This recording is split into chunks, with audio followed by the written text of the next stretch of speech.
dematerializing, shockingly bad animation, and glossing over dark periods of American history on this episode of Watchbots?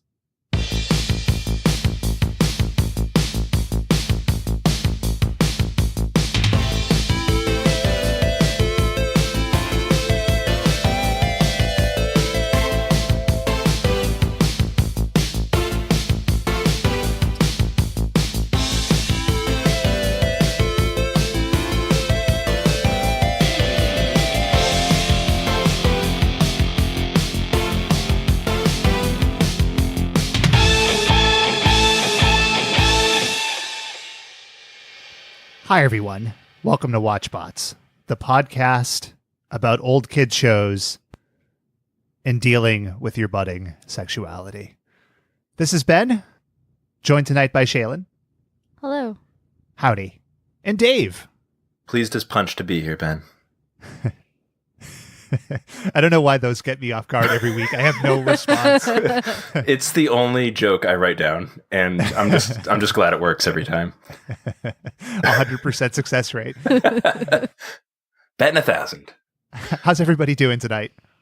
Splendidly. Just peachy. How about you? Good. Gearing up for a big mattress delivery. What? Yeah. That's a big adult thing. That's right. And Watchbots listeners can join us. Lisa.com, enter promo code Watchbots for 0% off. But yeah, we ordered one of those like foam mattresses that comes rolled up in a box. So it's a big deal. A big deal. I am having anxiety about the delivery though. Which is, why? So it's signature required. So the delivery guy has to come and it's a big box. And I'm already getting nervous because I don't like people.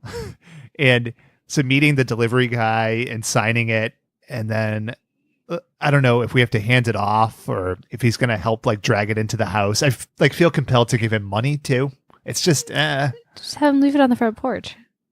Yeah. Yeah. I guess I could.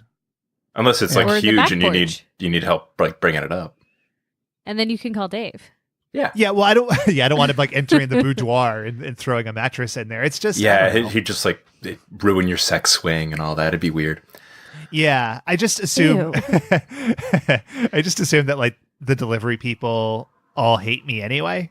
You know what I mean? Because That's a weird assumption. they break like if they come to the house a lot, like And they're just you know, just breaking their back for you.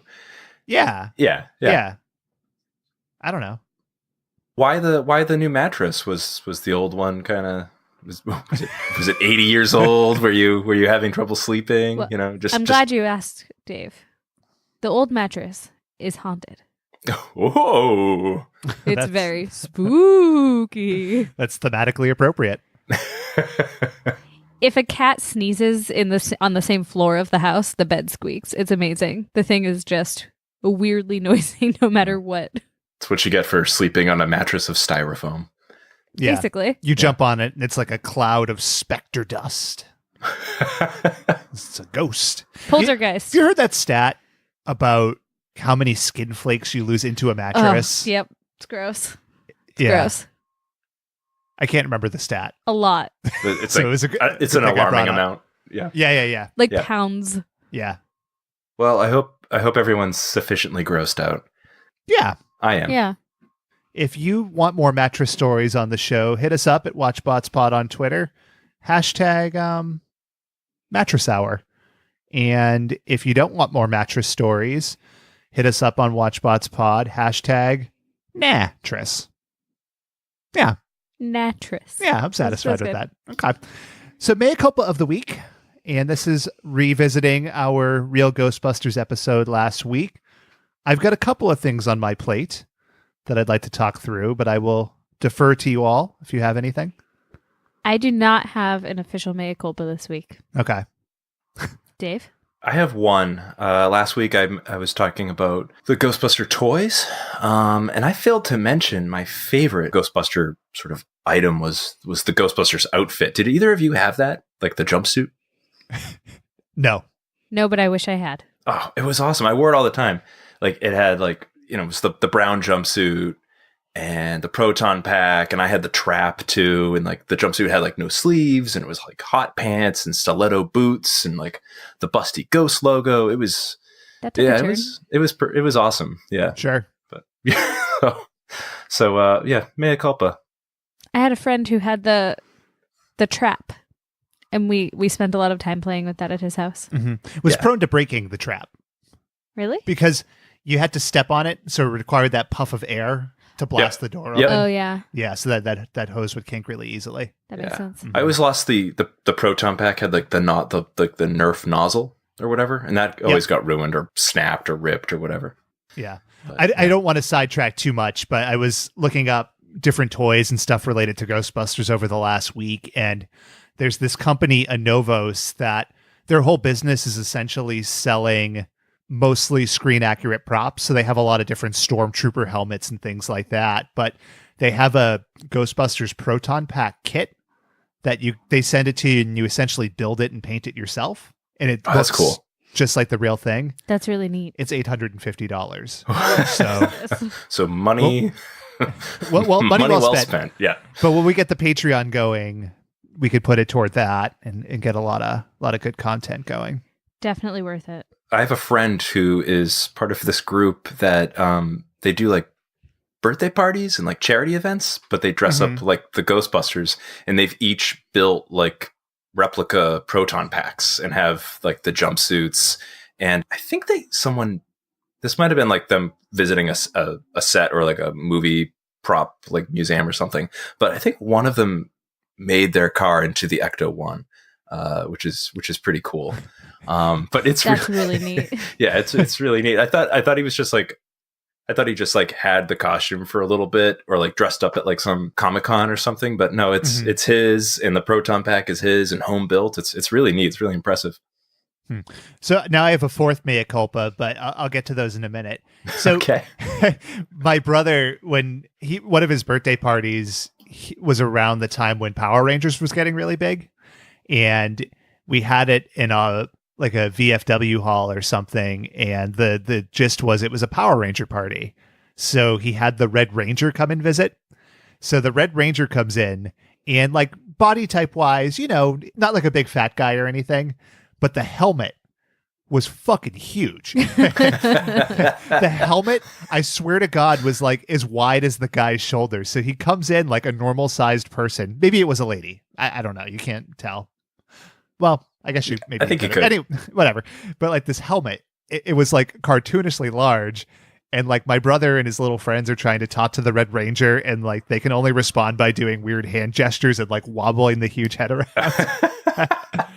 It's like somebody used the giant head code.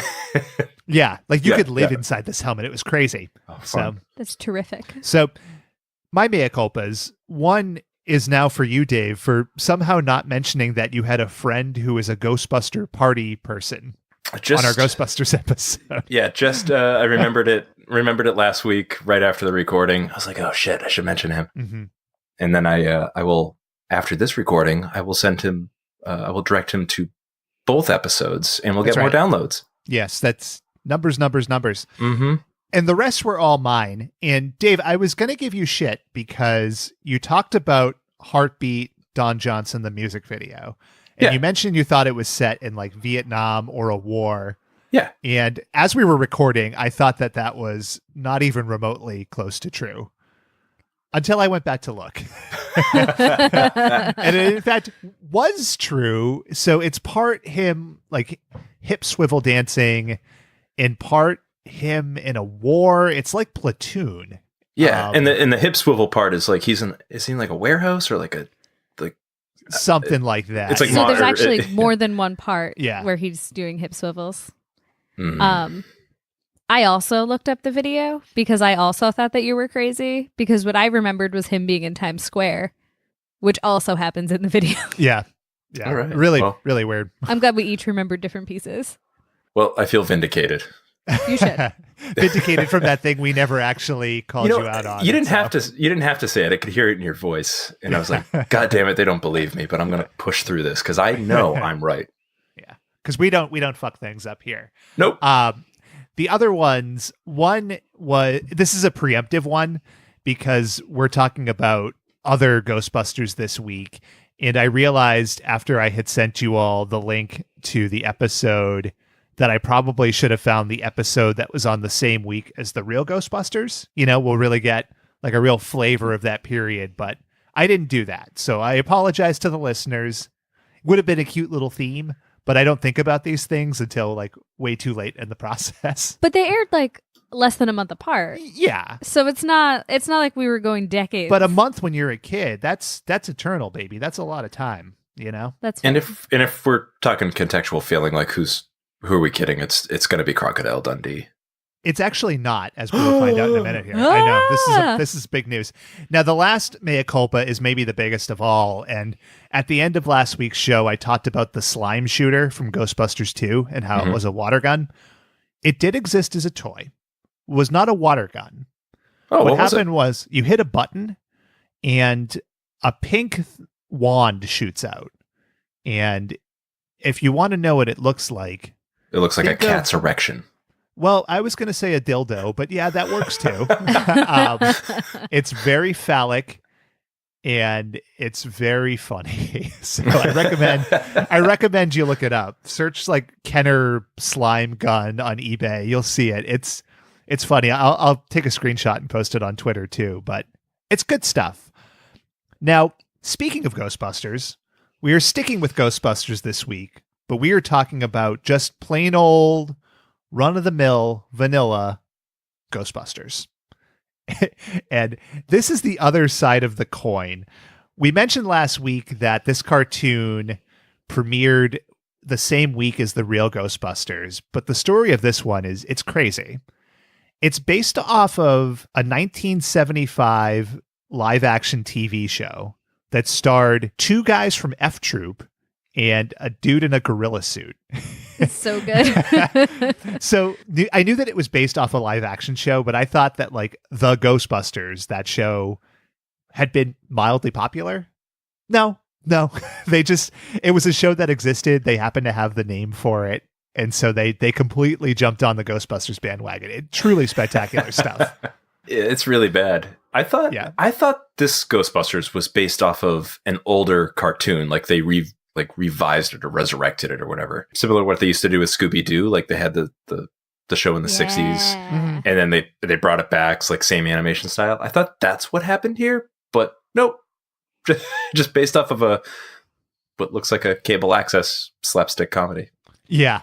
So it was really fun for me to walk down memory lane as we started to watch the cartoon, and I suddenly went, oh my God, I watched a lot of this. And then I was like, something seems off. And after we watched the cartoon, we looked up the live action one, and I was like, oh my God, I used to watch this. Of course you did. Yeah. I knew exactly. I knew the exact words you were going to say before you even said them, because I was like, I was watching this. I'm like, Shaylin watched the live action version. I know she did, because she's watched crazy, crazy things like this and Swan's Crossing. And Swan's Crossing. Thanks for bringing that back up. It's a gem. I'm bringing that back up all the time. I suddenly was transported back to my grandparents' house. I could smell their living room. I could hear the bird and the cat yelling at each other, and it was some fond memories for me. So that was a nice little thing. Mm-hmm. So the live action show. Oh, it's terrible. It's terrible. Aside from being terrible, the characters were Spencer, Tracy, and Kong. And Tracy is the gorilla. You get it? Because Spencer, Tracy, Kong. Aha. So after watching the cartoon, we tried to watch the live action show, got about a minute and a half in, literally unwatchable. Now, there is a remnant of it that we'll discuss in a few minutes here, but not good at all. But the show was produced by Filmation, and we'll know Filmation and the executive producer, Lou Scheimer, from He-Man mostly. But Filmation, a studio known for low production qualities, as I think this show shows. A lot of weird animation where, like, if somebody's waving to you, the hand is moving in the frame, but literally nothing else in the frame moves. So you just get like uncanny valley stuff like up the ass. It's crazy. Yeah, and a lot of reuse too, which is common in cartoons, but it's pretty blatant here. Mm-hmm. I call it the low budget animator. You know, they were Yeah. they had a budget, but it wasn't like a good budget. So with the success of Ghostbusters, the movie, they brought this concept back, and it stars original Tracy. So the same gorilla, but now it's the sons. And the sons' names are Jake and Eddie. And we've also lost the space between Ghost and Busters. So let there be no doubt that this is a complete ripoff. We've gone from the space Ghost space Busters to just Ghostbusters. And listed frequently also as original Ghostbusters. Yeah.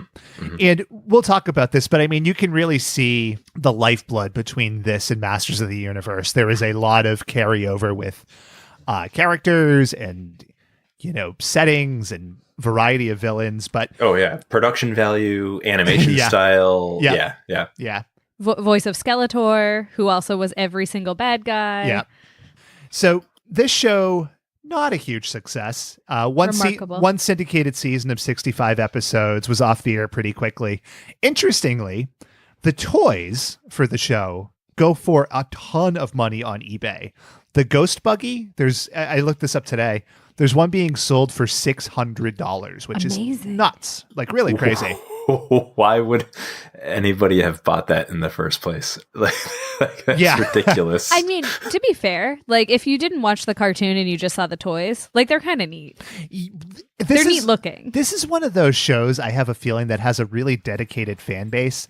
Like if you look at the Wikipedia page for it, in the toy section specifically, it talks about how like the toys are really good renditions of the characters. It's very strangely written. So do you lovingly think it's a lot so. Of, like, maybe. F Troop fan people? Maybe. It carried over? I feel like F Troop is one of those shows, if you watched it, it would be A, very bad, and B, like horrifically racist, right? Yeah. Oh, no, it's not like you feel like it. Like I can personally remember specific scenes with like terrible racism in them. What is F Troop? Is it like a sketch comedy show or something? No, picture like MASH, but slapstick. It's set in like Western, like cowboy Western days. This is one of those shows that was on Nick at Night in like the late 80s. So it was like after Mr. Ed. It had like a Bugle theme song. And it was F Troop because they were like failures. Or fuck ups. Everybody was like really dopey. And you had like the one guy who was like the skipper from Gilligan's Island. Okay. So so the episode that we watched was pretty early in the run, but it was called Witch's Stew, which is a strange title. And I just figured out what it meant, but that's a tease. We'll get back to that. And it aired on September 12th, 1986. Now, this one was written by Don Heckman, and we've run into Don Heckman in the past, as he's a veteran who we know from the He-Man She-Ra Christmas special, which you can check out back in the archives. But you could definitely feel his fingerprints too, like with character names and things like that. A lot of people named Prime, stuff like that. Yep, it's interesting. I liked Don Heckman, and then the other guy was the other person in the credits was Richard Trueblood, I think. Trueblood. And I thought they were doing like a Treehouse of Horror type of thing where they just like Halloweenify people's last names. Sure. But nope, those are their names. It was pretty appropriate, I felt. I was hoping it was a sexy vampire show with lots of women. Oh yeah, and men. Love them all. And we were close, but not quite. No vampires. Just sexy. Just sexy. But 1986 was a sexy time. And with that, let's get to some contextual feeling. New version coming soon. So, top movies. Number 1 was Top Gun, which, Aces. Yeah. Nice. Big movie. So we went from Top Gun to Crocodile Dundee. So 86 was killing it. That's true. Man. Perfect year for movies. Just... I just want to go back and just relive Crocodile Dundee and Top Gun. And I'm sure Fatal Attraction was in there too, because that came up a lot. Just a vintage year. Yeah, the other two movies here are pretty vintage too. Number 2 was Stand By Me, which is not a movie I love. I don't know. Oh, really? Yeah, I feel like it's a movie that people, not in the next generation, but people like maybe 5 or 10 years older than I am really love it. I just never hooked me in any particular way.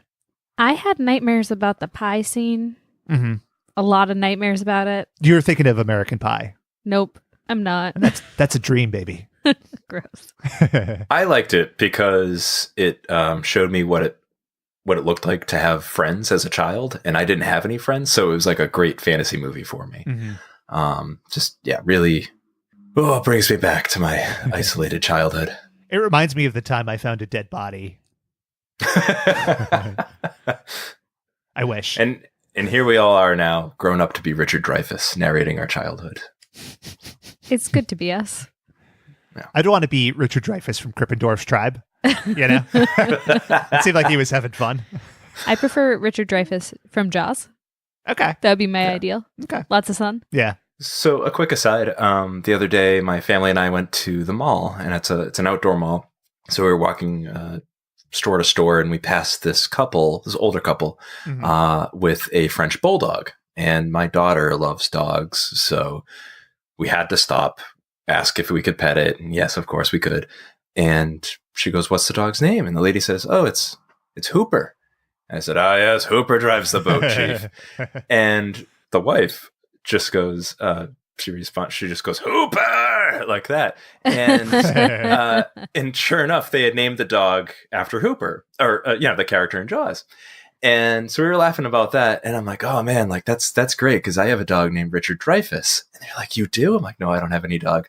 And then the guy goes on to tell us the story about how they met Richard Dreyfuss at this like charity event or something, and I was so fascinated by it. I just stood there listening, and meanwhile, the kids are done petting the dog. My wife is like already walking away, and I'm just like, "I'm just going to talk to you about Richard Dreyfuss. What was he like? Was he nice?" By all accounts, made some new friends. All accounts, a nice dude. Who, Dick? That's my story. Dick Dreyfuss? Yes.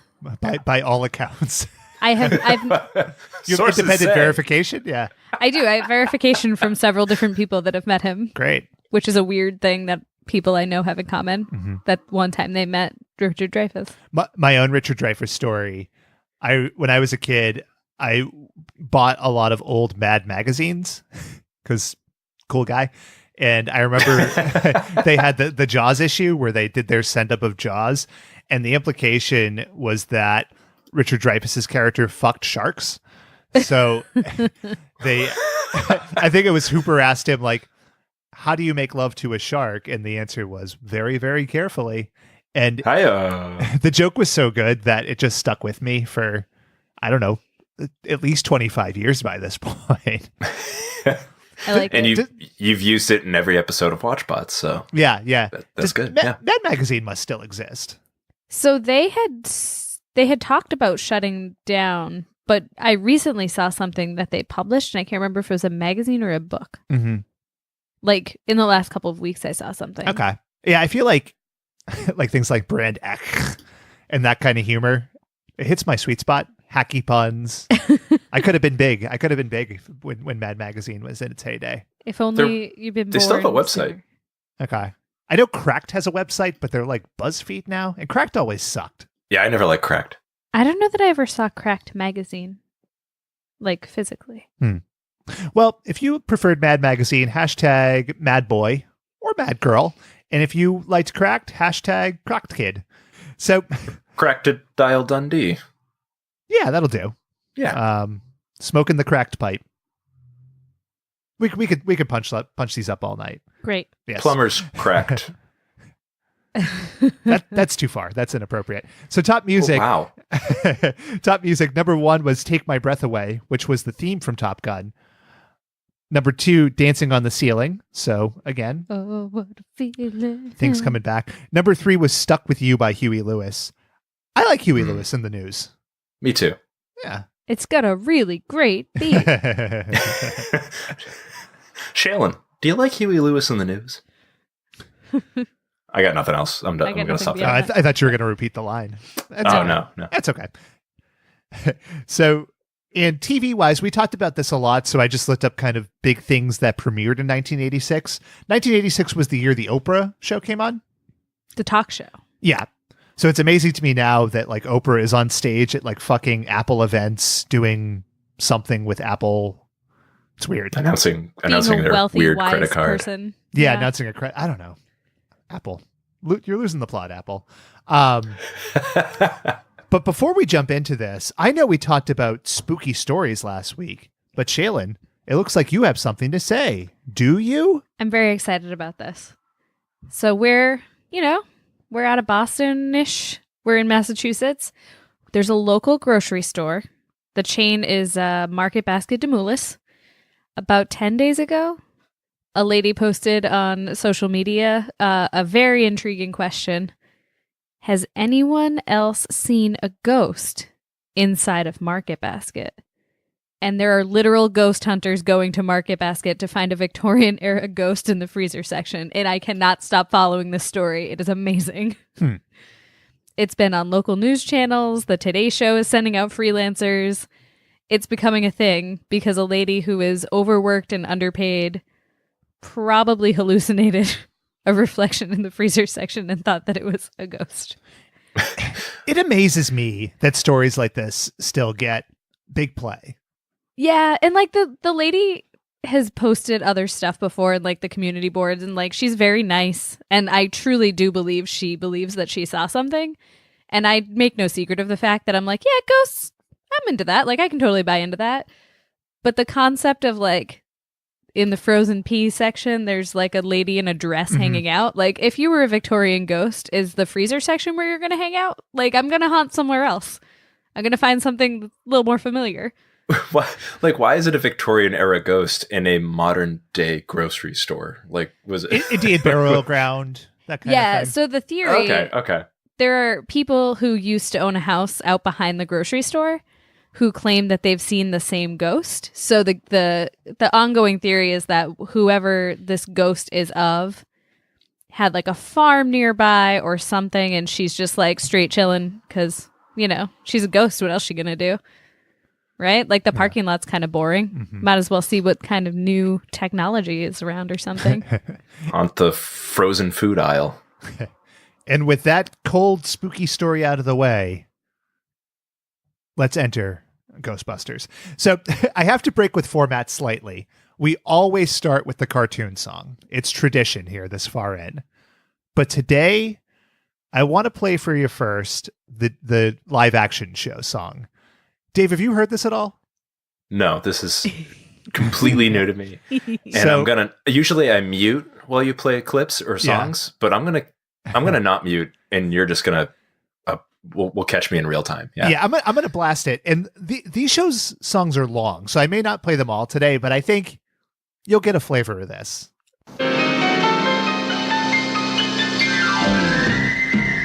We're the Ghostbusters. I'm Spencer. He's Tracy. I'm Kong. We're the Ghostbusters. We're clever, courageous, and strong. Your sleep has been haunted with whispers and rattlings. Your blood has been curdled. We know what to do. Your skin has the creepies. I wonder what's happening. You're safe in our hands. We will take care of you. We're the All right, it goes on for 30 more seconds. Your skin has the creepies. Will take care of you. The Ghostbusters. Are they just like He's Tracy. Are they just holding like the sheet of music in front of them? Because it sounds like they're just reading the song like very awkwardly. I believe they're driving in a car. For the recording, Shaylin. No. I'm saying that this was just like a fun sing along. Oh, okay. All right. It was a joke. You lost me on that. I was like, joke. I don't think that they were in the car. Or the ghost buggy. Now You're wrong, Shaylin. That's not real. It's just a TV show.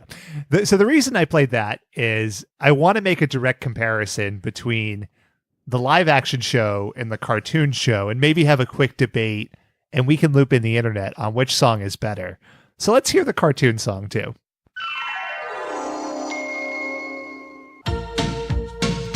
Let's go, Ghostbusters!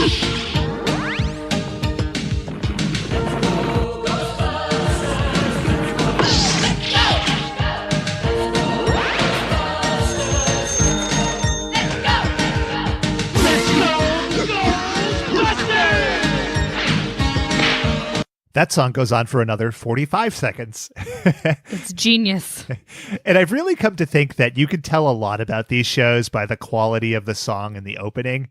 Yes. I think I like the live action song better. I definitely do. This had a Denver the Last Dinosaur thing for me. Like, I listened to it, and then it plays again later in the show. Yep. And then I kept, rewatching to take my notes and all that. And now it's just in my head. And for some reason, I really want to root for the Ghostbusters. There are no other lyrics. Let's go. There are no other lyrics. Let's go, Ghostbusters. Let's go. Let's go, Ghostbusters. Let's go times 500. And it's interspersed with like these shots of Tracy the gorilla, which is pretty funny. Tracy's the first character you see in the episode. And these shots of them running around, and then montage shots that you will see again, and then like the logo flashing in and out. There was that controversy. I can't remember if it was Pokemon in Japan 15 years ago or so that gave people seizures. You could tell me it was this show, and I would go, that plays. That checks out. It's just a visual and audio mess right off the start. Oh, yeah. They don't know what kind of music this is. Like, they keep piping in like weird, like distorted, like dialogue. Yeah. Let's go. So bad. But Yeah. I can't stop listening to it. It gets in your head for sure. Yeah. Like yeah. many of these things do. That doesn't mean it's good, but it means it's there. So the first thing we see after the show opens is the main villain, and his name is Prime Evil. Get it? Get it? Prime Evil. He has a rat snake who's named Brat a Rat, and a skeleton who's named Scared Stiff. Spooky.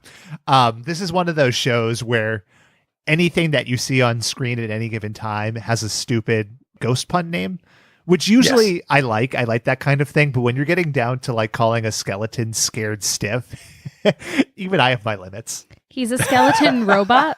Yeah. He was modeled after C-3PO. Mm-hmm.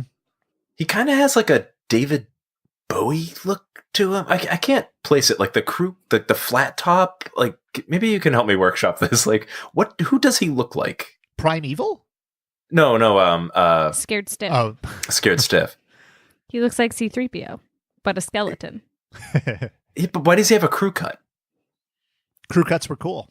He's like an emaciated John Cena, I guess. I don't know. It's very, like that like character one of the G.I. bothered Joe me so characters, much. Maybe. Okay, like a Duke. Yeah. Yeah, Maybe. I'll think about it. Yeah. Think about it. You can hit us up on Twitter, hashtag Scared Stiff Lookalike. But keep it safe for work, people. Yeah. Okay. Yeah. But what you get from Prime Evil is also a plan. Excellent! Send the Witch of Salem and bait the trap for the Ghostbusters! Two things with this. One, a lot of Prime Evil's dialogue has these weird buzzes because I guess he's partially robot. Mhm. It's just very grating. And why can't he say Busters?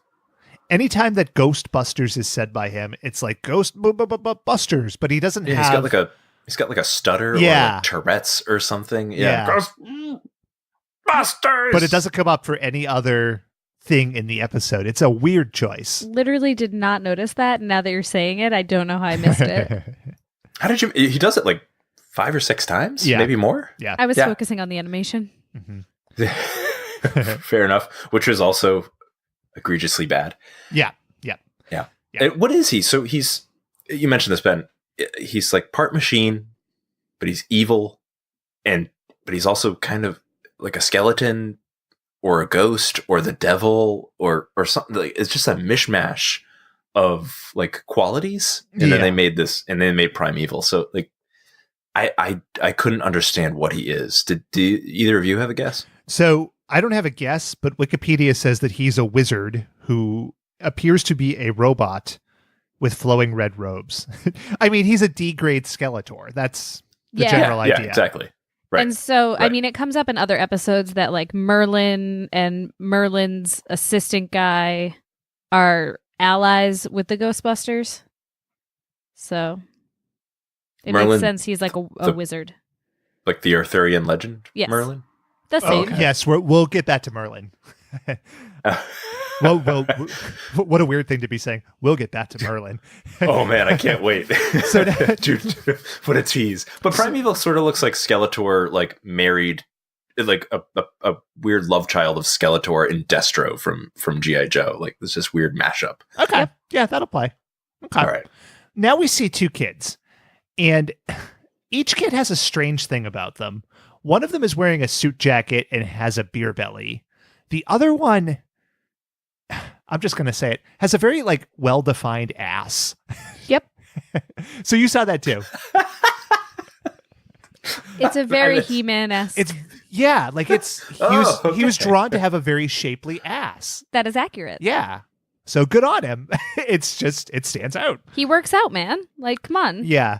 It's like Miguel's hands from the Christmas the He-Man Christmas special. Yeah. Which is Exactly. super well defined Mhm. and creepy as hell. Mhm. This wasn't creepy. No, it was creepy. Definitely creepy. They also have a dog. Just rewind 30 seconds and you'll see why it's creepy. When you said he has a well-defined ass. Listen, I'm just here to present things as they are, not as we'd like them to be. Fair enough. Just keep digging that hole. They also have a dog who looks exactly like Hound from Fox and the Hound. Like could not look more like that dog. I'll post this to Twitter. They also talk like normal kids. Like you all remember talking just like this. I'm not scared. Are you? Nope, I'm not scared. The Witch of Salem's just a fake. Then what are we waiting for? Waiting for you. I'm here. Okay. So the story of these kids is their parents or their father has bought this house, which is apparently inhabited by the Witch of Salem. Now, A classic horror movie. yeah, that's where I was Like, going it's to. The witch. Yeah, because there was only one. Singular. Well- The Witch of Salem. Yeah. You know, we make jokes, but these kids go to the house and they do find a witch who is very witchy. She has a wart on her nose. She has a snake on her finger. It's like a newt, I think. Something like that. Yeah. Yeah. Let's see if this plays on audio.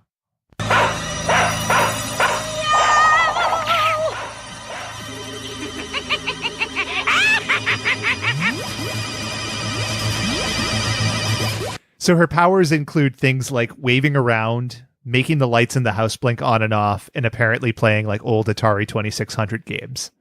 Whoop, whoop, whoop, whoop, whoop. With a newt on her hand. Yeah, she never does anything particularly menacing, but Yeah, she kind of floats and looks scary. Mhm. But the her other power is putting the dog into a tin can and making it bark. Like that audio quality is so bad. It's like couldn't they just record a dog barking? But like it sounds like they're rubbing two metal trash can lids together.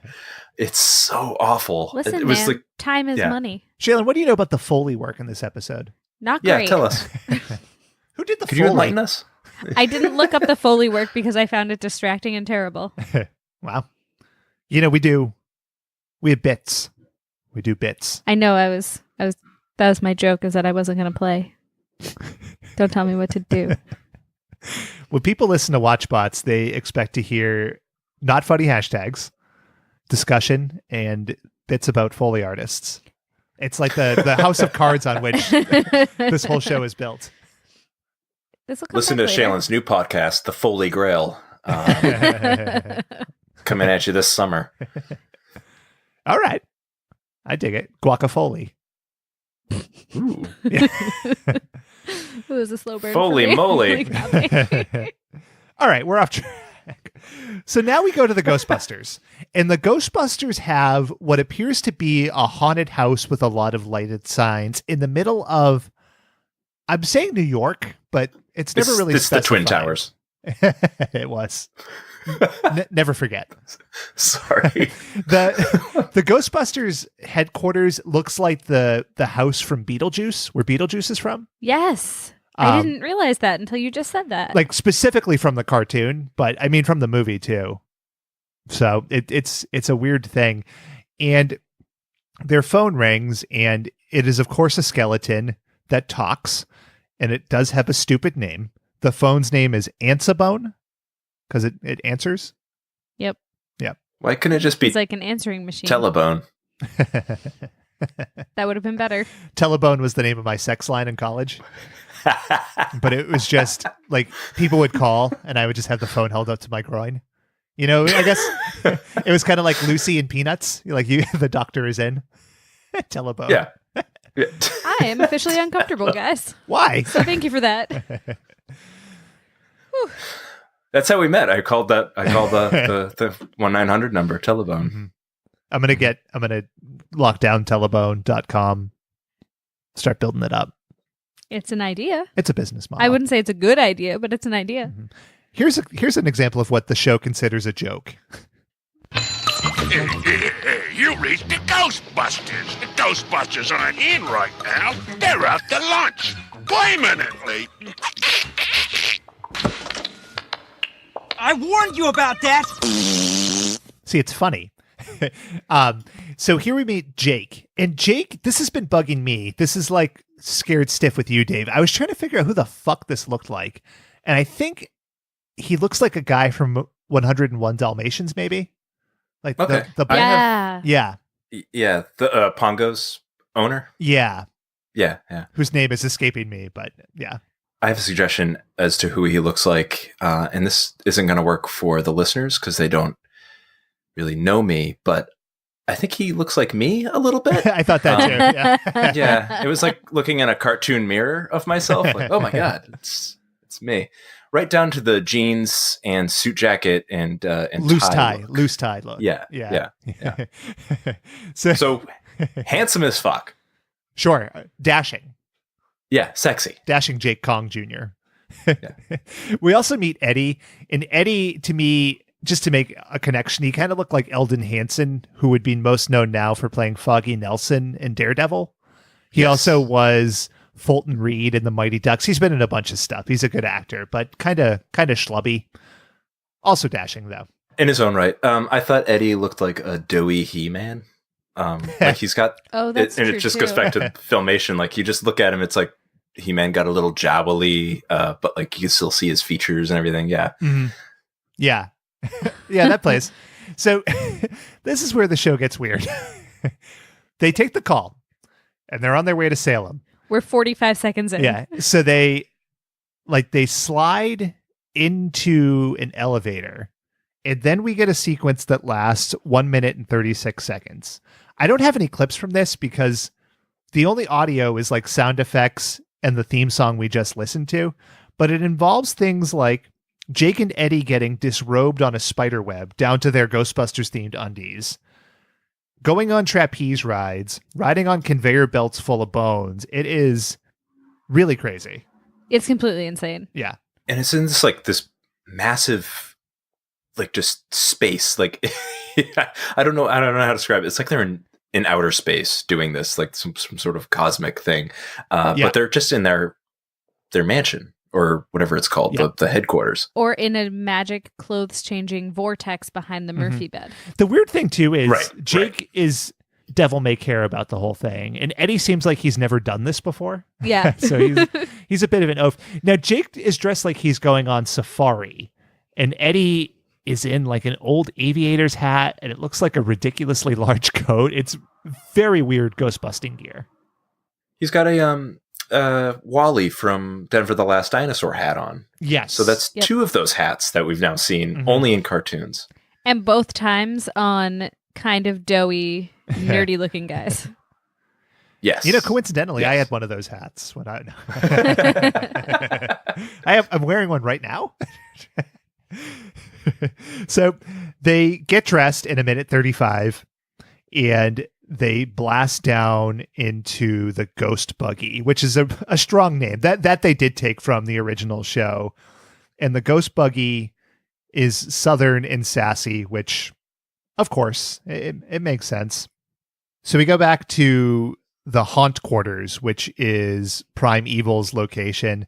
And I noticed that the rat snake thing, Bratarat, he had these things on his back that look like nipples. Did you all see that? I thought it was spikes. Yes. No, it's nipples. Okay. Yeah. Because rats have a lot of babies. Listen, man. Whatever. Mm-hmm. It's cool. Back nipples. That's what you're telling me. Yeah. I'm going along for the ride, but I'm not buying into it. I'm just looking for engagement here. You have my engagement, and what I'm telling you is you sound crazy. Uh-huh. But I'll go along for the ride with you. All right. So we get a little more context into Primeval's plan as well. Soon the ghost bozos will be at the haunted house in Salem.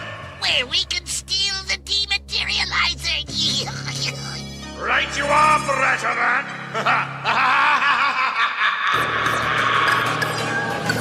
So Primeval, like all good supervillains, has a view at all times into what the Ghostbusters are doing. He's got one of those magic camera things, right? So we see Jake and Eddie, and they're like ambling along in the car. And Jake says something which out of context makes no sense, but I can actually sort of explain it a little bit. Salem has been a ghost center for hundreds of years. The witch might have come through a time zone. Maybe we should call Futura. I'll tell Futura to meet us in Salem. So we'll get to Futura here. She was introduced in the first episode of the series, and she is a Ghostbuster from the future. Yes. So they call on her a lot. In this situation, Jake, like, it doesn't make sense. Like, they're going to Salem now, so they wouldn't need like a future person. But it moves the plot along. They need to go through a time zone, though. Not a time warp. No, a time zone. A time zone. Yeah. They're going East Coast time to Central, mm-hmm. or vice versa. Mm-hmm. Going to mountain time, 2 hours, 2 hours ahead. So you start to like Jake touches a button and you see Futura, and she's this bland-faced purple woman who's just floating in a spiral. Like her expression never changes. This is where I started to fall in love with the episode. I swear to God. Because you go back to Primeval and he's making soup. Guy's literally making soup. Now, I was putting my notes together just in the last hour before we started recording, and I had an epiphany, and I want to share it, and I hope it blows your mind like it did for me. Do you think he's making soup so that they could justify the title Witch's Stew? Because there is no other stew in the episode, and it's usually Witch's Brew. Is this possible? I'm going to give you a possible. Uh-huh. But I also think maybe you're giving the cartoon makers a little more credit than they deserve. I don't know. Dave, what do you think? So my answer goes back to my entire take of this show, Mm-hmm. where I don't think they knew at all what they wanted to produce. And so it's just sort of like, the Winchester house, like the mansion that was built like room by room, and it makes no sense. Yeah. It's like staircases. That's this show. It's a ghost trap. It's like, so you have like scenes or titles or characters that are put together in the show or like over the course of 22 minutes Mm-hmm. with no real connection. So why is he making a stew? That's funny. That's what the show is for me. And so Yeah. I don't think, I don't buy your, I commend you. I commend the effort. Come on. But Come on. But no, I don't think that's the witch's stew. Because it's not the witch's stew, it's Primeval stew. But he's a wizard. But it's also... And he's not conjuring a witch, right? You're both overlooking the really important part, which is that it's witches stew, plural witches, not possessive. In the show, it is witch apostrophe S. Yeah, it's just single. It's- singular. Oh, on the VHS transcription, it is not that. Yeah. You know what? You have a VHS? No, but I was looking up images because I couldn't get a verified source. I was going to say, honestly, I saw man. it both ways. So I guess we can't define that one way or the other for sure. So I got super excited that you went out and got a VCR and a VHS and like put it all together to watch this piece of crap. I have a VCR It's downstairs. amazing. yeah. Yeah. All right. Let's move on. So Primeval, he decides to send Futura back in time. His head starts to boil. He plays an organ, and then a cum shot made of light shoots toward Futura in the time warp. Gross. And I'm going to post the shot to Twitter. I cannot describe how funny it is when they cut to Futura and she's in the time warp, right? Like, so she's flying through time. Now, you know, like Back to the Future, right? You get the time machine, or Bill and Ted. They're flying through the time circuits and they're screaming and stuff. Futura is just kind of blandly floating there. Like she's in like the Dead Sea. It's fucking crazy. just stoically floating. And then she gets hit with a cum shot made of light. And she reacts straight out of the telebone. She reacts thusly. Whoa, what's happening? I'm going too far into the But she could travel through time, so this really should not be the inconvenience that it is. But she ends up in Salem, 1692 Salem to be exact, where everyone has narrow waists, large hips, and very tiny calves. This is important. Is it? Yeah. Okay. And it's extremely important and extremely historically accurate. So everything about this is historically accurate, as we'll get to. Totally. So Futura lands just in the middle of a crowd, and it's not good timing. If you see a witch, tell me.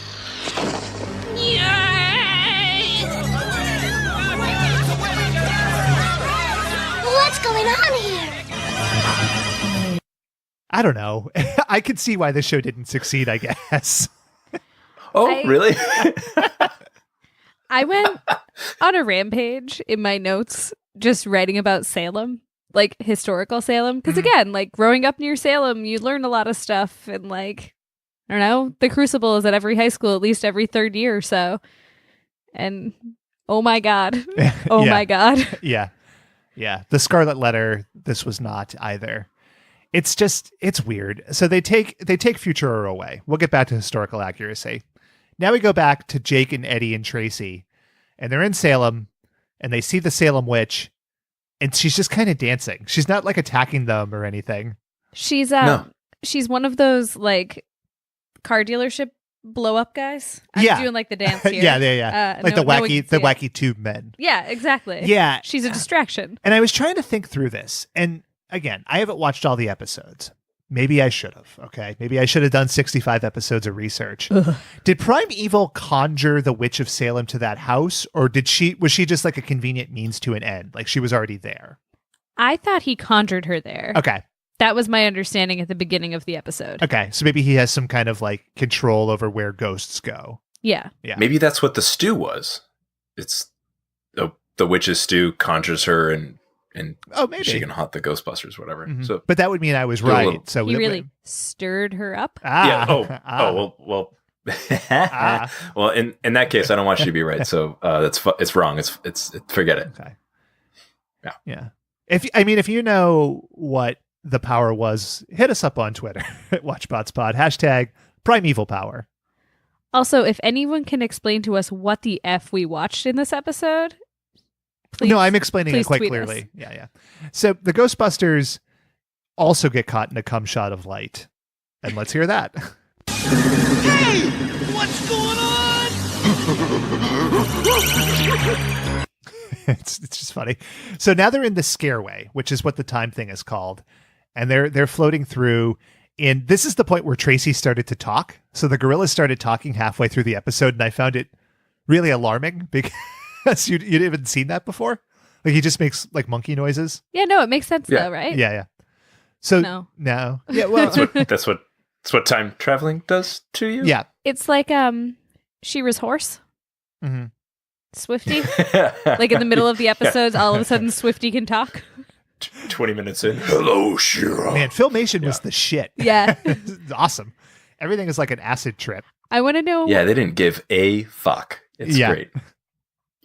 You want to know? I want to know what kind of drugs everyone was on at Filmation during this era. Cocaine. All right. Just cocaine. But you know what? So it's a rough time for our heroes, but it's very fortunate as well. Let's let Jake tell us. We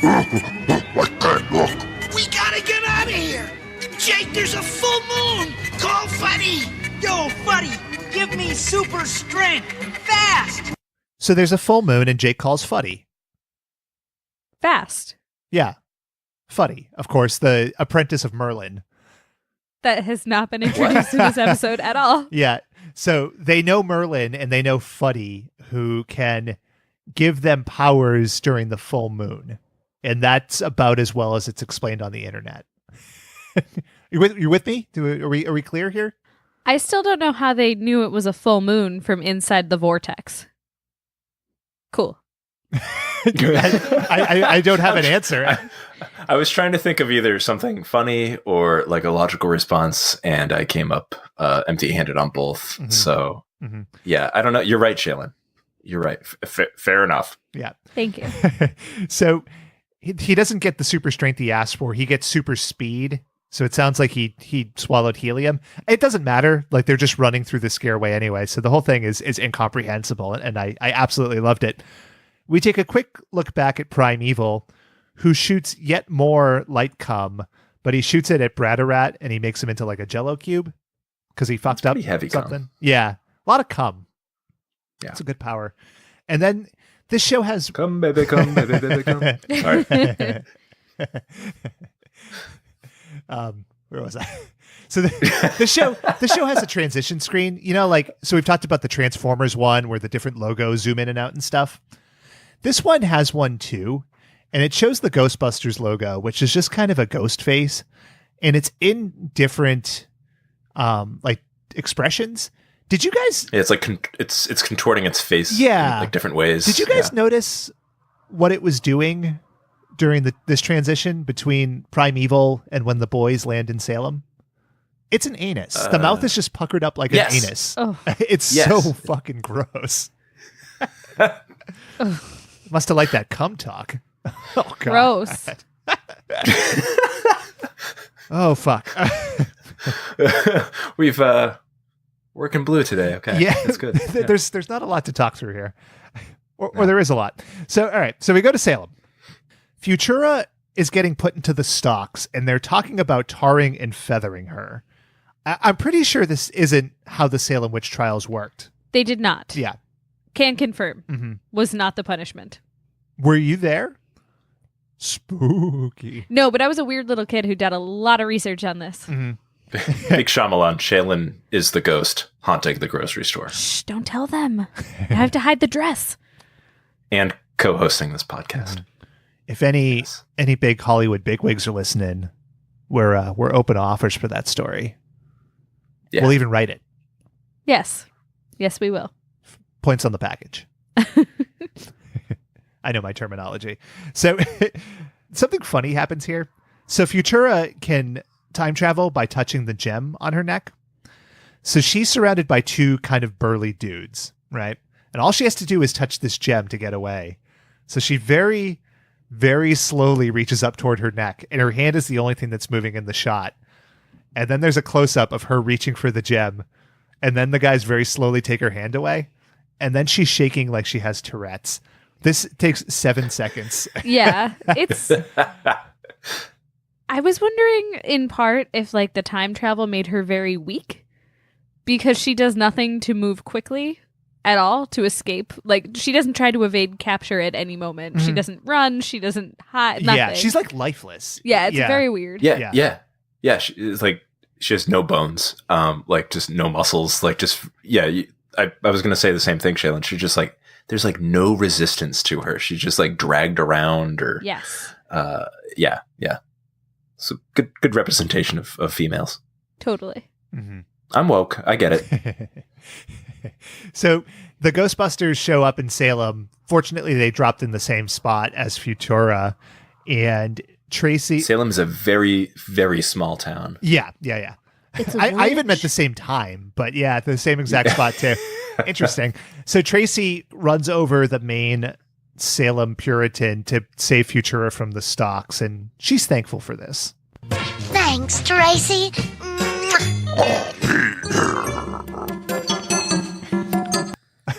a forbidden romance, to say the least. That's so gross. And what do we get? More cum shots. It's so weird. Yeah, it's very gross. So yeah, the scene ends with everybody being tied up and put on trial. The Salem witch trial, perhaps. Wink. But Without a single person you've ever heard of. yeah, but we do finish with my favorite lines of dialogue. Definitely of the episode, maybe in quite a while. Take them to the town hall and tar and feather them. Not without a trial. Not without a trial. Habeas corpus, Yeah, motherfucker. just such a strange thing to ask for. But yeah, so It's the one thing So, you like, could count let on us- with those Let Puritans. us go. Yeah. it's a weird That's reaction. all they did back then was just trials. Yeah. So we go to the courthouse, and there's a 12-foot tall executioner, which again, I don't think they had that in Salem, but No. maybe. Okay. I mean, at least in terms Not of with like the mask. And like during the trial too, like they not probably during would the have worn trial a shirt. generally. Yeah. Yeah. Yeah. Yeah. Yeah. Yeah. So in order to ensure the Ghostbusters' guilt and ensure that they're tarred and feathered, Primeval has rigged the trial with jurors that are spooky goblins and ghouls and ones that are stereotypes. So there's like a German guy, there's a Romanian woman. Some of them are vaguely like Universal monster-ish. There's like a foppish dandy. Like, I hope I meant to tell you to pull this clip, but his voice is the best part. You had your favorite dialogue was the trial line. Yeah, My favorite part was his voice. Yeah. Yeah, I don't know that It sounded like this. Yeah. I don't know that we get a ton of it, but let's listen to the verdict they render. I think we've already reached the verdict, Your Honor. Guilty. Guilty. Guilty. Guilty. Guilty. Just as I thought. So Jake smells a rat. You know, he's the smart one of the group, and he asks Tracy to do something. Trace, sneak the dematerializer out of your ghost pack. I'll set the dematerializer on low voltage. So Tracy has to sneak out the dematerializer. See, because they're in a courthouse. You know, they don't want to get in trouble. Tracy does this by not at all sneakily reaching over his head into his backpack and pulling out the big ass like dematerializer gun. It made me chuckle. I enjoyed it. It's good. Yeah. What is the dematerializer? Like, what does it do? And why does Primeval want it? That confused me a lot. It dematerializes ghosts and goblins and demons and sends them into like a Like a limbo. non-place. Yeah. Yeah. So they can't haunt Earth. So the power of it is akin to the proton pack, but the dematerializer also sort of acts as the trap as well. Yeah, it does both. Yeah. And you know what? Really elegantly designed. It's a big ass thing that requires being held with two hands. And if you look at it from the top down, kind of looks like the female reproductive system. You know, like they're holding on to the fallopian tubes. Elegant. The cervix Beautiful. is blasting. Yeah. It's a wonderful thing. Truly. So for whatever reason, Jake is satisfied to just expose the bad guys. He doesn't want to dematerialize them, but he removes their costumes. And then we get a very long, like, Benny Hill Scooby-Doo chase around Salem. So the Ghostbusters are chasing the ghosts. The townspeople are chasing the Ghostbusters. So it's like a lot of people going in one door, out of another, stuff like that. It's long. It also is similar to maybe every episode of the live action show, but maybe just several of them with a very similar gimmick of like in a door, out a door, in a door, out a door. Yeah. Yeah. Mm-hmm. If I hadn't known that this was released the same year that the real Ghostbusters cartoon was released, and I watched this just straight out, no background information, I would have thought this was from 1975. Like it's the production value and animation style of He-Man, but with a Scooby-Doo aesthetic, and like everybody's dressed really like it doesn't look like they're dressed from like 1986. If you compare what they're wearing to like what the real Ghostbusters are wearing, it's completely different. It looks so dated. Yeah. Everything about this show is very, very dated. Yeah, it's got that feel to it for sure. Like the safari gear, everything is weird. Now we're in the town square.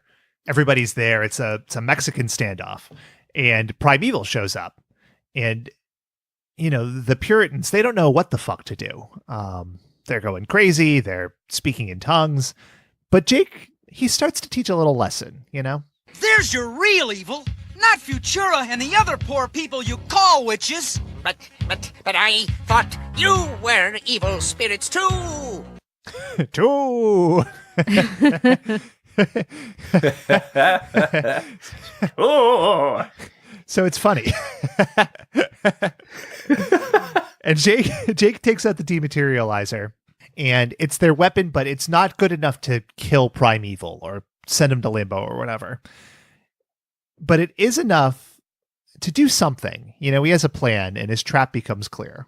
A dematerializer might not send you into limbo, Primeval, but it's dried up enough of your evil power so that the townspeople can handle you. This is something Primeval did not expect. So he tries to turn the Puritans, the Salemanians, into swine, and he tries to shoot cum at him, but the well is dry. There's no cum to be had. So they come at him. It's all in that dematerializer. It sure is. Or is it? Yeah. I don't know how it works. It's weird science. So the townspeople come after him with like spoons and pot lids and rope. And instead of killing him or burning him at the stake, they tar and feather him, which was very troublesome. That's an understatement. Yeah. So like tarring and feathering someone is not a delicate process. Mm-hmm. It's gruesome as hell. And they depicted it in a way that was so gruesome and nightmarish. Like, this is a cartoon for children, you know, spooky themes. But they just went ahead with, like, the most terrifying possible way to punish this dude. Not only did they go through with it, they even added in some ha-has for us. Your own master, please! No chance, boss. Black and white aren't my colors. It's so tasteless. Like, shockingly tasteless. Yeah. It's not quite as bad, but like almost as bad as like a straight up beheading, just because of how gruesome it is. Yeah. Yeah. Yeah. Come on. Unsettling. You're better than this, Heckman. Yeah, they could have like pressed him or like threw him in a lake and see if he floated or not. Put him in the stocks like yeah, they could did have with Futura. Well, that didn't work, so they needed to go to more extremes. Yeah. So the Ghostbusters let Primeval be humiliated, and then Futura has a plan. Let's listen to it, and then we can talk through it real quick here. Let's link my jewel with the dematerializer. It should give us enough power to send them back to hunt quarters. It's worth a try. So she talks about linking her jewel to the dematerializer. But what she really means is she's going to take off her choker, and she's going to lay it on top of the dematerializer, and somehow that's going to do something? I like that that's your trouble with it, because my trouble with it is, why didn't she think to do that before when they didn't have enough power to send Primeval into... Yeah. It's not good. But they send Primeval back, and we get, you know, a little changing of history. I think we feel the ramifications of this today. He won't bother you again, at least not for a while. And we won't be looking for witches behind every bush. You've helped us learn something about understanding and tolerance. every bush. Will never burn again. So, I just want to know why. Why is it bushes? Sorry. I'm done. go ahead. Every bush and home and whatever. No, just bushes. bushes. Yeah. Go ahead, Just Shaylin. bushes, Sorry. yeah. So, the thing about the witch trials in Salem is that it was a goose chase, right? Like, people were not actually casting spells. There's a couple of different theories on what went on, but essentially it was like, oh, you're an outcast, we're going to murder you. We don't like outcasts, right? None of it was justified. Now, in this version of the Salem witch trials, it's a literal demon. They have tarred and feathered him. They have proven that what they were doing was ridding evil out of their village, right? Why then, when they found a literal demon, did he say, yeah, we're going to stop looking for that and rooting it out? Like, why was that their reaction instead of, oh shit, we should be really careful because there's fucking demons walking around. We should kill you too. Yeah, you think they'd be more vigilant. Exactly. Like, that is not the right lesson to learn from what happened to these people. Yeah. They've failed. They're dumb. And so they leave, and we see the implications of their meddling with time. You know, the ripples are felt. It's like the butterfly effect. No, none of that happened. we we go Cars are flying and cats and dogs living together.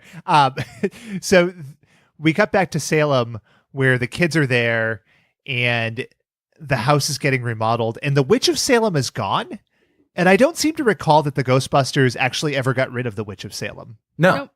At all. Accurate. But she's gone. She's completely useless to the plot. Yeah.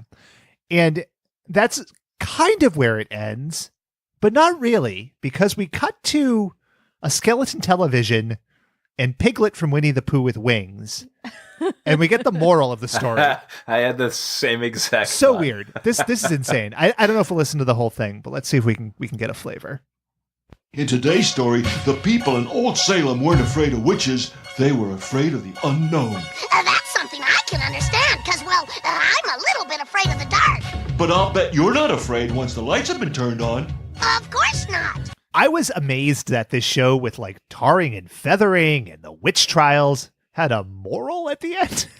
That's how you sneak it by the censors. I guess. Yeah, it was weird, man. And like it was so cheap too. Like it's two cartoon characters sitting in a room talking. Yeah. Like, completely low budget. Yeah. The camera just cuts back to the one that's talking and then the other one when it talks and back and forth and back and forth. It's really, really, really cheap. Yeah. That's the Skelevision, I think its name is. That's correct. Right? That sounds more like Bill Murray than Garfield or Dave Coulier. So I wish we kind of had him voice Peter Venkman. That would have been better. He was busy on this show, man. It's true. Yeah. Rough times. You can't cross those lines. Oh, that's true, man. Real Ghostbusters to Ghostbusters. Original Ghostbusters to Ghostbusters. The Ghostbusters. From the Ghostbusters to the Ghostbusters. But that's the show. So let's rate this bitch. Would you show it to a kid, Shaylin? No, tar and feathering. No. Okay. All right. Had to get there. That's fair. That's fair. Dave? Yeah. Because of tarring and feathering. Also tar and feathering. Exactly. Yeah. Which is it's a common thing in our house. I don't know that I would show this episode, but like this is so incomprehensible that I feel like maybe a child would understand it better than I did. Huh. You know? Yeah. You show it to your kid and then your child can explain it to you. Yeah. Don't do that. Yeah. Mm-hmm. Don't do that. We'll see. Maybe we'll put that on a Patreon episode. So yeah.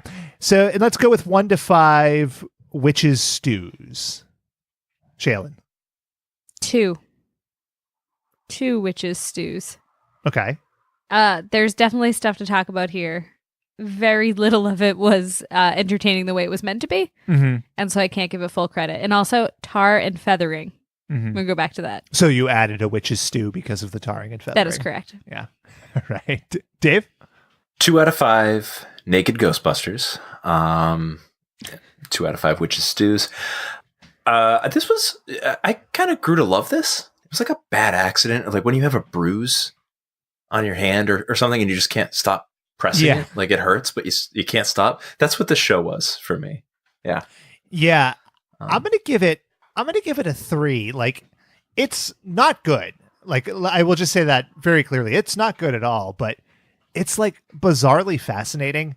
And I think knowing how much of this show would be repetition, like you would see that 1.5-minute changing scene in every episode.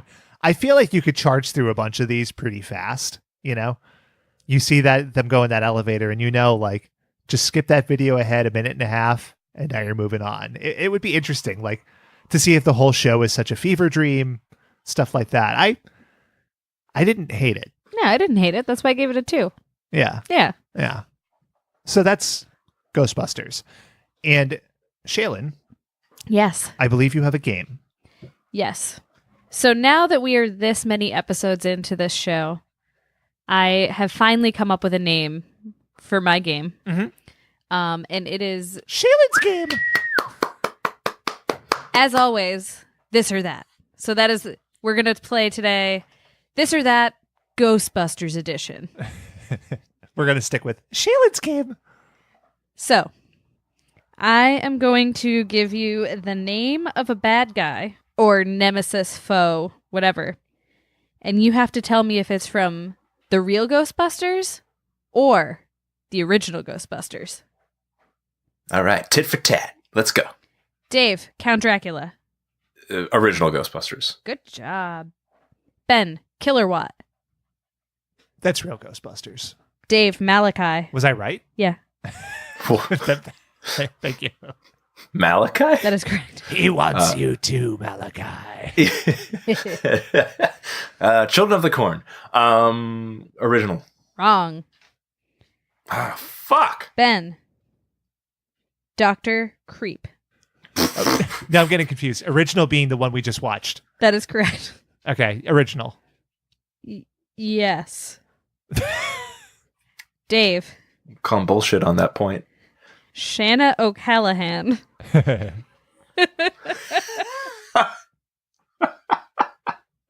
Oh, yeah, Shadow O'Callaghan.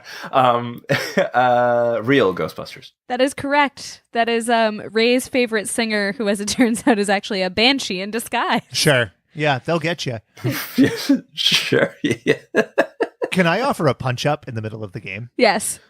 Instead of just saying the name of the show, we could do Ghostbusters or Ghostbusters, to delineate. You guys do whatever you want. You think that would help? I'm in, yeah. Wow. I like Jesus. I was just making a suggestion. Ben, Holy fuck. Corpulon. Original Ghostbusters. You were supposed to sing it. I didn't think you liked the idea. I did. So I said stern go about for it. Go for it. That was enthusiasm. Good night for. Was I right? Yeah. Dave, Captain Jack Higgins. Let's go Ghostbusters. Oh no, you're wrong. Ben, Mm-hmm. Curses. Flotrart. Flowchart or flowchart? Flotrart. Floatzart. Floatzart. I was trying to read my own writing. Can you spell it? Float Zart with a Z. Float Shart. Bustin' makes me feel good. Wrong. Aw. But if you're wondering if it's a ghost that is vaguely dressed like a composer, Yeah. you are. Yes, oh, yeah, absolutely yeah, it is. Yeah, 100%. Dave, Drool. Let's go Ghostbusters. Wrong again. I'm stunned. Motherfucker. Ben, Headless Horseman. Ghostbusters, let's go. So yes, Dave, Headless Horseman. That's one big Twinkie. Damn straight. There's a Headless Horseman in both shows. Oh, nice. What I'm curious about is if it's drawn the same way. Could you make the argument that these exist in the same universe? No. Oh. Maybe. But not really. Wouldn't it be funny if the new Ghostbusters movie was based on like this? Oh man. And they didn't tell anybody. It's like a Cloverfield thing, It's just like, fuck, it's Cloverfield, but it's just Jake and Eddie and Tracy. I love it. Yeah, a man in a gorilla costume. Yeah. Yeah. Yeah. Or a woman. Yeah, whatever. Or one of each. Yeah. Why can't we have two gorillas? Mm-hmm. It's true. 2019, Yeah, man. point. As long as it's not those gray gorillas. Why? Can't trust them. Anyway, Ben won the game. I was really concerned when I started looking at all of the names because initially it was very clearly like He-Man style, made up silly, like Fangster, Mysteria versus Shanna O'Callahan and Captain Jack Higgins. And I was I like, like that one. It's a very clear delineation between the two. It's very formal. Yeah, so I had to Hello, I'm Captain Jack Higgins, and I'm going to haunt you now. I had to dig a little deep to get all those, but All right. Well, thank you, Shaylin. thanks for playing This or That Ghostbusters Edition. You're welcome. It's a great game. We touched on this a little bit. So, the real Ghostbusters, obviously based off of a live-action movie. If you had to write a live-action movie based on this cartoon, who would you cast in the roles? Eldon Hansen for Eddie. That's an easy one. Andy Serkis is Tracy. I mean, he's already doing it in all He's a those, all gorilla. those movies. Yeah. Andy Serkis is a go-to for you in these. Well, these I mean, questions. he did But all go the on. Planet of the Apes movies. It's a fit. Jake would be Yeah. Armie Hammer, and Okay. Primeval would be Ben Mendelsohn. I don't know who that is. So he was Krennic in Rogue One. He's the Australian actor. Oh, okay. That's a good one. Yeah. Shaylin, how about you? I am like thinking really. I was actually starting to panic because I heard Ben start talking, and I was like, "Oh, I'm gonna have to do my own." I would cast Armie Hammer as Tracy. No, I honestly have no idea how I'd cast this. I feel like Jack Lemmon belongs in there somewhere, but I can't figure out where. Jack Lemmon? Yeah, like circa Odd Couple, not like current. Obviously, Grumpy old men. Jack Lemmon. Jack Lemmon? yes. Because there's a funny hat. Like I could see him wearing a funny hat. You know, it'd be a good Eddie. Are you talking about Jack Klugman? I might be. Is it? I think. Hold you're on, talking I'm gonna about pull it up on Jack my phone. Klugman. No, I think I mean Jack Lemmon, the little guy, right? In the role of Jake, I'd like to see Billy Crystal, and in the role of Eddie, I'd like to see Carl Reiner. You know, just get that old timey Hollywood feel. Yeah, Primeval will be played by a strapping Errol Flynn. And Futura would be played by a block of wood. Maggie Gyllenhaal. Yes. Oh my God, that's a heavy shot. Yes, young Boom. Jack Lemmon. That's exactly who I meant. I was right. But the young version of him. All right. Would somehow be involved in this movie. Yes. You don't have to cast anybody else. I love this answer. Jack Lemmon played. Jack Lemmon plays everybody. It's like a Nutty Professor kind of thing. Oh, I like that idea. I'm in. I would cast a mo-capped Russell Crowe as Tracy. Ernie Hudson, because he didn't get any love with the real Ghostbusters cartoon. He would be cast as Eddie. The ageless Helena Bonham Carter would play Futura. Also a block of wood. Yeah. Yeah, because Jake looks just like me, or I look just like Jake. Ryan Gosling would be playing Jake. And Primeval would be CGI, but he would be voiced by a languid Jeff Bridges. That's gravitas. I thought Jack Black as well, because you could go like the Goosebumps route. I was going to say Okay. Yeah. Steve Martin, because he was like in Little Shop of Horrors, like the dentist, like that kind of. I could see him doing that. Okay. For Primeval. Can I suggest a hashtag? Yes. For this, if you want to get at us at WatchBotsPod, hashtag Bustin' on the casting couch. You know? We want to hear your suggestions. Bustin' makes me feel good. Just got to get in the swing of things. It takes an hour and a half. But that's how it goes. On to the mailbag. And we have a letter this week, and it's a good one. A great one, I would argue. In a world where we're getting theme park lands based off Star Wars and Nintendo, what other cool-ass properties would you like to see get a theme park ride or area? What might it look like? 5 stars. Yours in Christ, Steve Cunny. And thank you, Steve. It's a good question. I'm a sucker for theme parks and theming and stuff. Like, I'm pretty stoked for this Star Wars thing. But I'm curious. Yeah, that looks cool. Like, what kind of stuff would you guys like to see? Jack Lemmon. I just a grumpy old man theme park. Odd Couple. That would be all right, actually. The Odd Couple. Come on. I don't know that as a society we can get better than Legoland. Like, I could see more rides for grown-ups at Legoland, but I don't know that we surpass Legoland. It's just fantastic. Okay. So your answer is not applicable. N.A. Although a Ghostbusters land would be kind of neat. Oh, that would be fun. There was a Ghostbusters like stage show sort of at Universal Studios, but that was a long time ago too. Well, the movies came out in the early 80s, so yeah. Makes sense. What? Was it a movie or a cartoon version like of the stage Well, they show? were real people. Well, I mean, did they base it off the cartoon? Like, it was the same characters. Yeah, were they fighting like the cartoon ghosts? No, I think it was. Or was it like based off the movie I think it plot? was more based off the movie plot. Do you know how Universal Studios is set up, Dave? Yeah, you enter, I've you never become been. a cartoon. No, it's based on like That's- Universal cool world. movies, isn't it? Like, isn't that the whole? Well, not anymore. But when the Ghostbusters would have been Yeah, there, ride it the would've- movies was Yeah. the tagline. Anyway, we're going to get to semantics. Dave, anything you'd like to see? This may already exist or be in the works, but like a Marvel Cinematic Universe would be pretty So cool. that does not exist, but it's coming. And this is something I'm sort of okay. jazzed about. They're bringing it to Disneyland, California Adventure, and also Disneyland Paris. So they're going to have like a Spider-Man ride, and the whole thing will be themed to that area. So I completely agree with you. I think that would be pretty cool.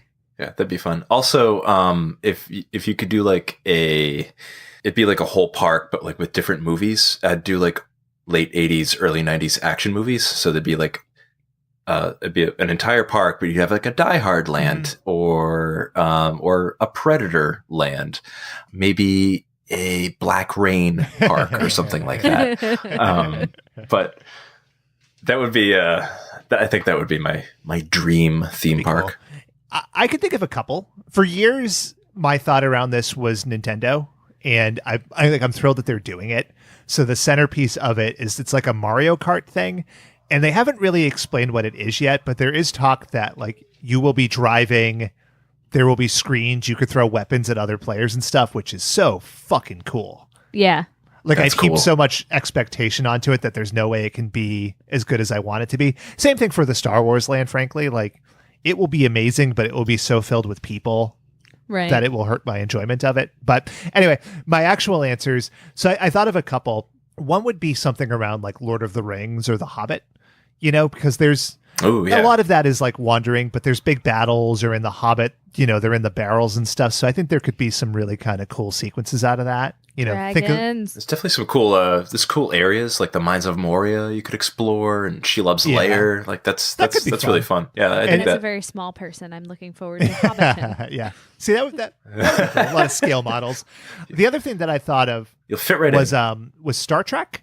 And I don't know how this would work, right? I guess I'm thinking of it more in terms of like you'd be on the bridge, and you could be performing like certain tasks on the bridge to get you out of a situation, which, okay, this is where it's going to get a little nerdy, and you have to bear with me, because Star Trek was really about diplomacy. And so I know that what I'm suggesting goes against that. But for the purposes of like fighting the Romulans or whatever, you're fighting the Romulans, like send us to warp 2, or like you're in the captain's chair, that'd be cool. So that'd be cool. It's like Escape the Room Star Trek edition, but on like the replica bridge that we opted to not see in Florida that time. Yeah, because it was in like a storefront, essentially. In a weird warehouse. Yeah. I was pretty sure we were going to get killed if we went. Yeah, for sure. I when I do an Escape the Room, I just assume that I'm in the holodeck, and I play it like I'm a Star Trek character trapped in the holodeck, trapped in this room. Very meta. Star Trek, this is Star Trek theme parks already exist for me. I was thinking Star Trek as well, but like to your point, Ben, like it's just all about diplomacy, and like you'd just be walking around this land, like just having long discussions with other alien races. Like it would be terrible theme That's why I park. went with Marvel. It would be like a murder mystery boat cruise, but like much more boring. Yes, exactly. The Hall of Presidents, but just with like aliens. When you put it that way, I'm more interested. Yeah, it'd be fun. They really should do it. Star Trek is. I haven't watched the new show at all. I kind of wish. I'm sure I'll check it out, but I like Star Trek. It would. Which Star Trek are we talking? Original, Next Generation? Can you do either? Or and the other ones since too. This is my scenario, I would be fine if they were in the current movie universe or Next Generation. Okay. I don't know that they're like you could do original series, but that's sort of niche. I feel like the movies, and there were problems with them. They kind of got the look of it right, which would be really key for something like this. So I feel like if they're gonna do it, it'd be fun to do like the Next Generation, but with like the quality of the 60s television production. And just like have that like massively expanded over an entire theme park. That'd be that I would dig that for about 5 minutes and then be like, all right, I'm going to leave. Yeah. Pleasantville situation. No.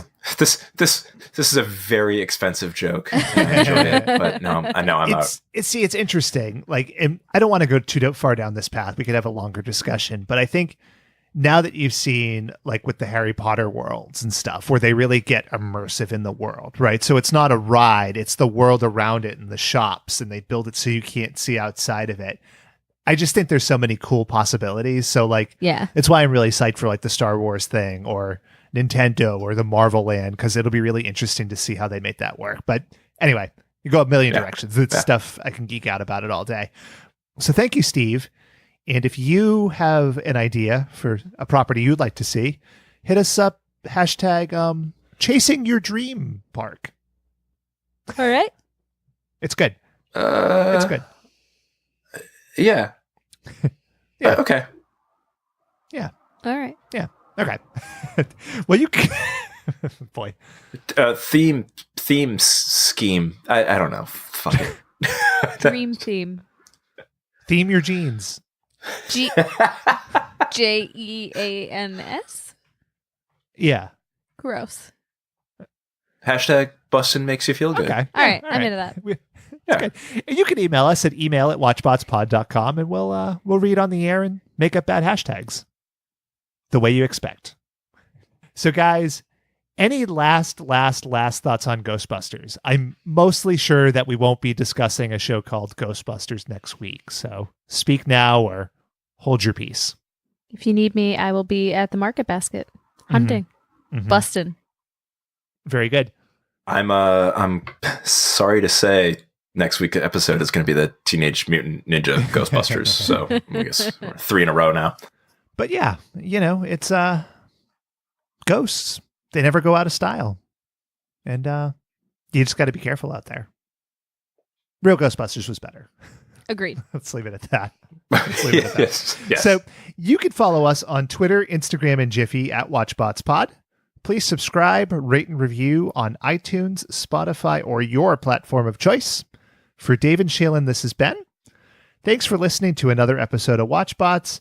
And until next week, in the spirit of Ghostbusters, I want to leave us all with a little ghost humor. So a joke. What do ghosts do to avoid dying in car crashes? This is where you say, what do they do? What do they do, Ben? They buckle their seat belts. But they're already dead, Ben. It's a safety joke. Always get your pets spayed and neutered. Bye. Float shark.